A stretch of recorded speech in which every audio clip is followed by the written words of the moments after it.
Well, hello, and welcome back, y'all. Did you know that there's a plane crash site in Sulani? Well, there is now.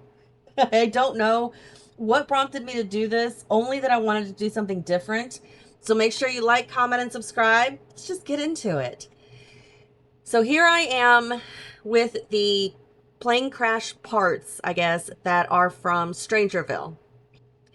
And I tried to lay it down so that it kind of looked reminiscent of a plane crash, I guess. I'm not sure what a plane crash site's supposed to look like, but that's what I figured. Anyway, I made the mistake of placing the plane down before I placed the door, but I didn't know what door I was going to use. So I was trying to move the plane around the door and I could not. I was having the hardest time. I couldn't rotate it the way I wanted it to. Maybe I'm too close. I don't know. But I did eventually get that by placing the door first and then putting the plane around it. And then I had to figure out how to get some stairs to go down into the basement area, which is essentially the home. I couldn't place any walls inside the actual plane because they would poke through, and half walls were just not going to work. So I just left it empty and it's fine. It's not a big deal. It is what it is. It's not like you can move the plane around or whatever to break in. But anyway, once I got down into the basement, I did start kind of trying to figure out what I was going to do for the floor plan. I did go back and forth a lot because I'm not used to building in basements, and when I do, it's usually just one big square with some walls inside. So I was having a little trouble with the exterior walls and being able to move them around and delete them and things like that. But I did kind of sort of get a somewhat of a layout finished, and then I was like, no, we need another room. I don't know. And I was going back and forth with that, and I don't know. It was difficult because there's not any windows or anything. There's, not really any doors except for, the interior doors. So, there's no patio, there's nothing like that. So I didn't have to worry about any of that. But trying to place rooms, because I wanted to copy and paste that one bedroom, but it wasn't letting me do it, and I don't know why. So I just had to draw it in, which is fine, no big deal. But here in a second, we're going to get through the full walkthrough. So don't go anywhere, just blink. Here is the popular crash site of a plane that crashed in Sulani long, long time ago. As you can see, there's a lot of trees and overgrowth that has grown into the crashed plane. And there was a couple who decided to buy the lot because they wanted to live in Sulani and built their home underground, under the plane, because it was going to be cheaper than removing the plane. I don't know if that's true or not, but that's what I'm going with. So you will see all of the broken parts and pieces of the plane just kind of hanging around with all the landscaping just growing in and around it. The thumbnail does not do it justice at all. So this is the thumbnail you get. This is the thumbnail I wish it was, but that's okay. Let's go back to afternoon so you get a better idea of what exactly is going on here. This is the exterior. You see all the growth and everything. So if you download this one and place it on this lot in Sulani, the landscaping will blend into the existing landscaping, hopefully. So let's just go inside. Oh, let me show you where the entrance is. So here is the plane. If we go in between or right behind the cockpit area of the plane, there is the door. It is a safe door, I suppose. So that way they don't get unwanted people walking in. And then you have, yeah, I know, but we're going to ignore that. Go down the stairs. Always have trouble getting into a basement. Anyway, here is the entrance to the home with a light. See if I can go back. Okay, we'll just do this. Okay, so you walk in. Here's your entryway. You have a nice little table or counter, whatever you want to call it, to lay down all your knickknacks. We've got your mail slot over there, as well as some things on the walls. I tried to keep this as best as I could because when you build underground, you have to have supporting walls, which are usually, at least what I'm accustomed to are usually cinder block walls. So you're going to see a lot of walls with like cinder blocks or stone because those are the supporting walls on the exterior of the build. So this corner here, if you were to break through it, would be, dirt, or in The Sims, a hole. Depends which way you want to look at it.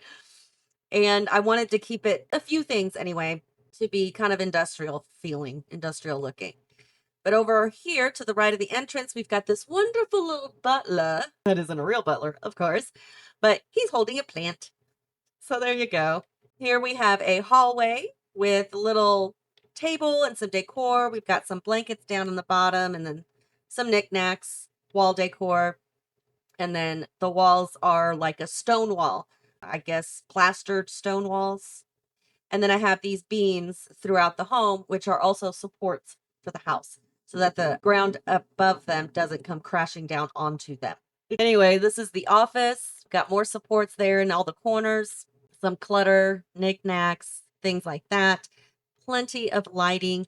The floor is concrete throughout because that was the best option for an underground home or basement. And there are a lot of area rugs, of course. Computer desk with a bunch of knickknacks and clutter on there, all their diplomas and everything. It's a cute little office. I kind of like it. It's not too bad. Not too bad at all. I do say so myself. And since I am by myself, I do. This is the main bedroom. There are no windows in this home, of course, because it's, underground.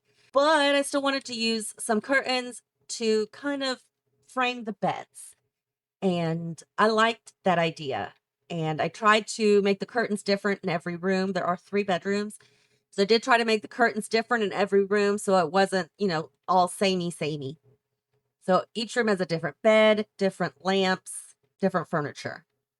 And then we've got this hanging shelf over here with some books, place to sit, a little more decor on the wall, and their dresser with what it looks like outside.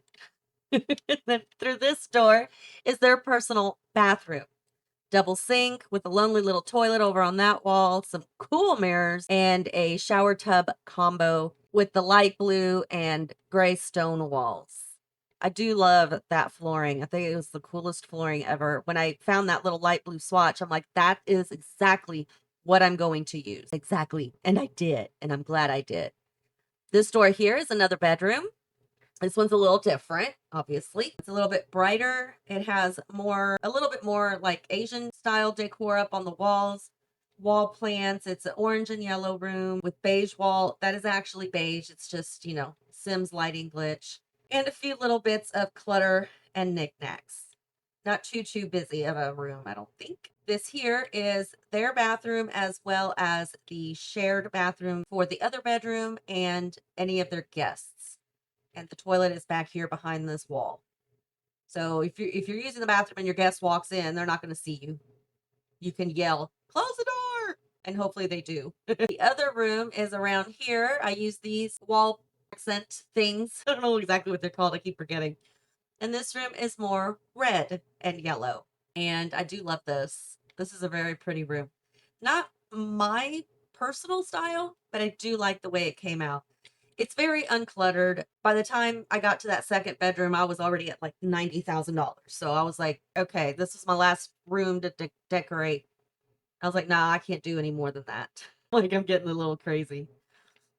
Here is the living room area, again, with the stone or cinder block wall with some decor, books on that table there with some Kleenexes, wall decor, hanging plant.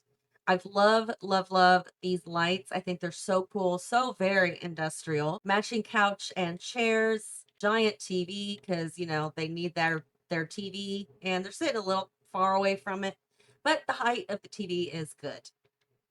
So there's also a gaming station, some books that can read, plant, decor, magazines, candles, all that stuff all the way around. And over there we have another bookshelf with wall accent and some plants and other knickknacks in there as well, and concrete throughout the whole house. Through this doorway is the dining room. This was the second room that I did. And it was hard. It was so hard because this is the room that I started with as far as finding like colors and textures for the walls. And I kind of liked the light blue, It's not too bad. I don't know that I love it, but it's not bad. I do like it. And I think it works well in this room, especially with this rug. And it does brighten up the room a little bit because the table and chairs, the hutch, the bookshelf over there, they're all kind of dark. So adding the light blue walls did help a lot, I think. But over on this bookshelf here, we've got some propagating plants. Not that they don't have plenty of plants upstairs, but is what it is. And again, with the wall accents there as well, just to give it a little extra oomph. We go through this doorway, we go into the kitchen. Love this kitchen. It's so pretty. It's bright, but not too like in your face bright. Oh, it looks like my sim was eating. My bad. But they do have a trash can, aprons, all your appliances. The colors are off, but they are all the same color. It's just the lighting glitch. A little bit of clutter, but not a ton. Again, I didn't want to overpower it with clutter, but I think it looks really nice. I really, really like it. And that's it. That's the whole build. I had a hard time finding clutter, not necessarily finding it, but trying to find clutter that wasn't duplicated throughout the entire home and trying to find plants and flowers that weren't duplicated in the entire home, because that's one of the reasons why I have such a hard time with larger builds or builds that have a lot of walls. I put in a lot of bookshelves and things like that, and it just you end up with basically based on the style of your build, I end up basically with the same stuff over and over and over again. And I always try my best to make sure that I don't do that because I want you to see something a little different, not have the same stuff everywhere you look. So sometimes my builds end up being a little askew, I suppose, because it's like I look at it after sometimes. I'm like, oh, I don't really like that, but I don't want to use the same thing again. So I try to find something that's not the same. And sometimes I end up making a build that is just not great. But that's usually just for like the decor and stuff, not so much for the build itself. So anyway, make of that as you will. I will tell you, finding reds or pinks that matched this bed was a nightmare. It's like I would find something, but it's like, okay, yeah, that's the right color, but it's not the right style, or it's the right style, but not the right color. And I have found with just like with wood and with a lot of other colors, it's hard to find something, a color that matches something else color wise. But I guess that is the fun of building in The Sims, is trying to find different ways to make things work in your favor. Oh yeah, and I do have some prints up here in the kitchen wall just to kind of add a little extra color. That was one thing that I did try to do, is add a little bit more color into each room. So that's why I chose this rug. I'm like, well, it's got the blue that I wanted from the kitchen. It's got the yellow that I wanted to kind of pop a little bit. And then of course the black and the orange, but then everything else is like it's like, dang it. So, like I said, sometimes it's just really hard for me to find things to put up on walls and clutter to decorate up the place. And I did forget to put a print or a picture or something up on that wall behind the couch, but I guess that's something that you will need to do. So, if you want to download this one, you can find it in the gallery under hashtag plane crash home or plane crash, or my personal hashtags of Lil Mama and Momma-One. So yeah, this is a cool hashtag or a cute thumbnail. I like that one, but it's all right. Doesn't have to be exactly what you want. I just wish you could choose of the ones that they pick. I wish you could choose which one is the thumbnail, but I'm sure that has to do with coding and things like that. And it makes it more difficult, and that's fine. I get it. So anyway, I hope that you guys like this one. I hope that I gave you some inspiration somewhere along the way. If I did, let me know what exactly inspired you and how you plan on using that inspiration in the future. I look forward to finding out. You are always welcome to leave any and all other comments, questions, and suggestions down below. Make sure you hit like, subscribe if you're new, and until next time, y'all, have fun.